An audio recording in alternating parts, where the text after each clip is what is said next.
Cameroun, Bandou, Africa, Bandou, to the world, Bandou.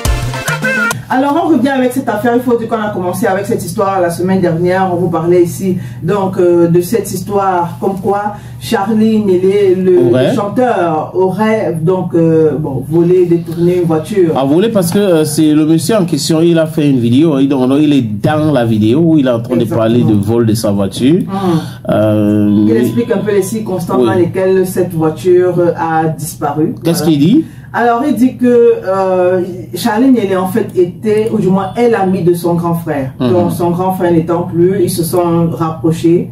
Mais à la base, c'est l'ami de son grand frère. Bon, comme il y a eu le rapprochement, beaucoup de personnes aussi qui les voyaient ensemble lui demandaient à ce monsieur-là quand même de se méfier un tout petit peu, mais il ne comprenait pas pourquoi. Dans sa tête, c'était bon, c'était l'ami de mon grand frère, il n'y a pas eu de quoi. Donc pour aujourd'hui, les gens doivent me demander de me méfier et tout. Ils ont grandi tous, ils sont des enfants Sawa de Douala. Voilà. Donc il dit également que Charly Nélé en France vit dans plusieurs maisons, c'est-à-dire qu'il vit ça et là. Et par ricochet aussi chez lui, le monsieur en question qui se plaint du vol de voiture. Mais il a dit, lui il connaît ma maison ici en France, il connaît ma maison au Cameroun, mais moi je connais pas sa maison. Même quand je suis au Cameroun, je suis jamais arrivé chez lui. On se rencontre toujours soit dans un restaurant, au snack et autres, mais jamais chez lui. Alors, le problème de la voiture, c'est qu'il se trouve qu'il va dire à Charly Nélé qu'il a pour intention d'acheter une voiture. Question de l'aider.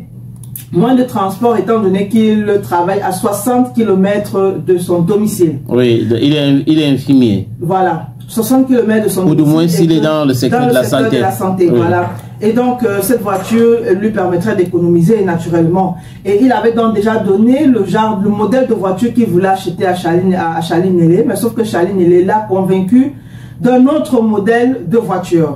Et à chaque fois qu'il demandait pourquoi ce modèle, bon, Charly Nélé n'avançait pas des arguments convaincants. Mais il a fini par céder. Et donc, il a acheté le modèle de voiture que Charly Nélé voulait. Mais sauf que quelques jours avant, Charly Nélé va lui dire qu'il a une affaire qui va lui donner un truc comme 20 000 euros. 20 000 euros, c'est à peu près 12 millions. Hein. Voilà. Mais il n'a pas dit dans quoi exactement. Il était question, il faisait dans quoi? Dans quoi exactement il est en train de faire pour que ça lui donne autant d'argent. Il va poser la question, bon, il ne va pas répondre, il va passer. Il est allé acheter sa voiture. Ils sont revenus, il a conduit, d'après ce qu'il dit, il a conduit cette voiture seulement 4 fois. Et apparemment, la 4e fois, c'est la fois où il est avec Charly Nélé. Ils vont aller quelque part. Après, Charly va lui demander de l'accompagner autre part. Il va accompagner Charly.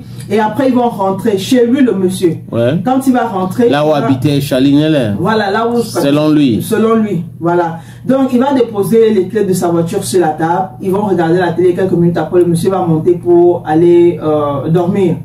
Laissant Charly Nélé au salon. Bon, il faut dire en train de regarder la télé. Mais il faut dire au début de la vidéo, ce monsieur dit il a sa chambre en haut, donc c'est une sorte de duplex. Je sais pas. Oui, c'est comme ça. C'est-à-dire que à Mezzanine, c'est-à-dire que je connais ce genre, c'est la même structure que mon ami et frère Alain Moifo. C'est-à-dire le salon est en bas. Oui.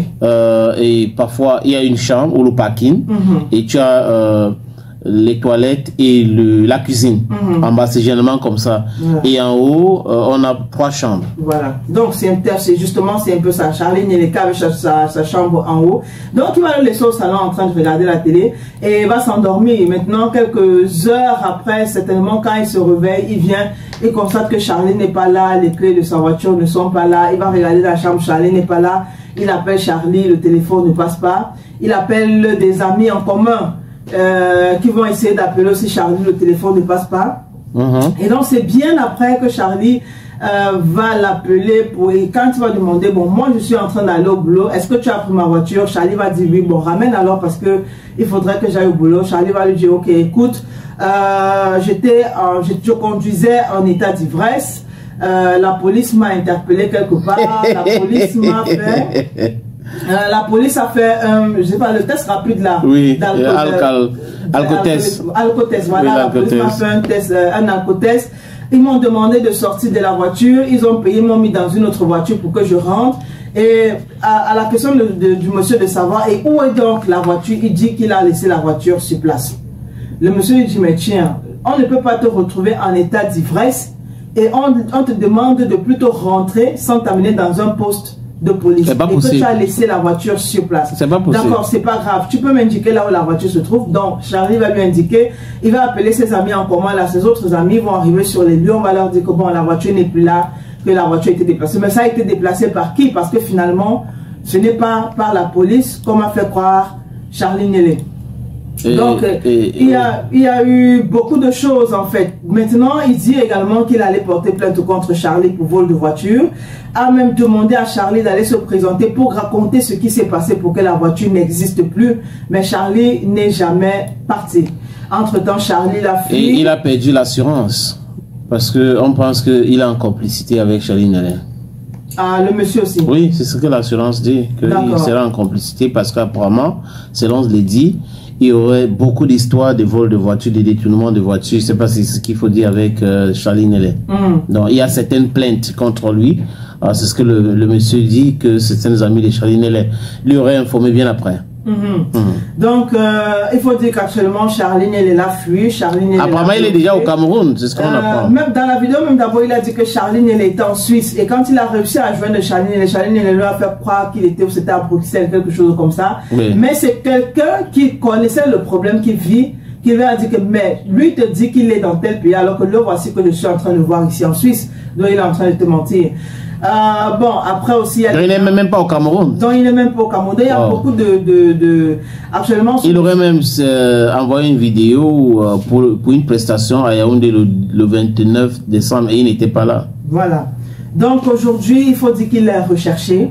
Il est recherché. Oui, par la police. Et des Camerounais aussi, parce que lors de ce direct, c'est quand même certaines personnes qui commentent en disant, mais comment est-ce que tu ne le connaissais pas auparavant? Il a toujours été comme ça. Je pense que même la personne chez qui le monsieur faisait le direct a dit que il a toujours été comme ça. J'ai vu un commentaire d'un monsieur qui s'est plaint de ce que Charlie l'a frappé en 2019. Charlie l'aurait frappé parce qu'on n'a pas... frappé, voilà, en 2019.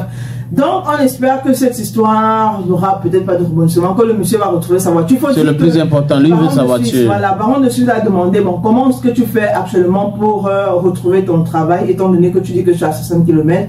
Il a dit qu'il était obligé d'aller faire un nouveau crédit pour acheter une nouvelle voiture. Voilà. Donc, il a 2 dettes à payer. Et justement, il a dit, il a 2 dettes à payer.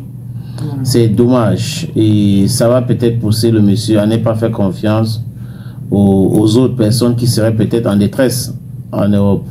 Et ce n'est pas bien. Mais bon, je crois que je t'ai parlé de ce que je pense de Charlie. Beaucoup de personnes le connaissent très bien. Maintenant, le plus important pour ce monsieur, c'est sa voiture. Et j'espère bien que Charlie va lui remettre sa voiture.